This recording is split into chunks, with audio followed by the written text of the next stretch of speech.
আজকে আমি আমার বোনকে যে কোনো চ্যালেঞ্জ দেবো, আর সেটার জন্য ও টাইম পাবে মাত্র 7 সেকেন্ড। আর একটা চ্যালেঞ্জ যদি ও কমপ্লিট না করতে পারে তাহলে ও 10 বার কান ধরে ওঠবোস করবে। নে বোন, তোর জন্য এটা চ্যালেঞ্জ, 7 সেকেন্ড এটা খেয়ে দেখা স্টিংটা। 1 2 3 4 5 6, জলদি খা 6:30 7। নে বোন, তোর জন্য চ্যালেঞ্জ, 7 সেকেন্ড এই সাইকেলটাকে তুলে ধরে রাখ। 1 2 3 4 5 6 7। এগুলো পারা যায়? নে বোন, তোর জন্য চ্যালেঞ্জ আছে, এই কাপ দিয়ে একটা টাওয়ার বানা 7 সেকেন্ডের মধ্যে।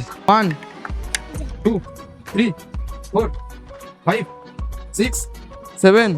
Fail fail fail. নে বোন, তোর জন্য চ্যালেঞ্জ, 7 সেকেন্ডে এই আচারটাকে খেয়ে দেখা। 1 2 3 4 5 6 7। Out out out, time out. আর দুইটা চ্যালেঞ্জ ও কমপ্লিট করতে পারেনি, তাই ও কান ধরে ওঠবোস করছে। ও কান ধরে ওঠবোস করুক, তোমরা চ্যানেলটা সাবস্ক্রাইব করে নাও।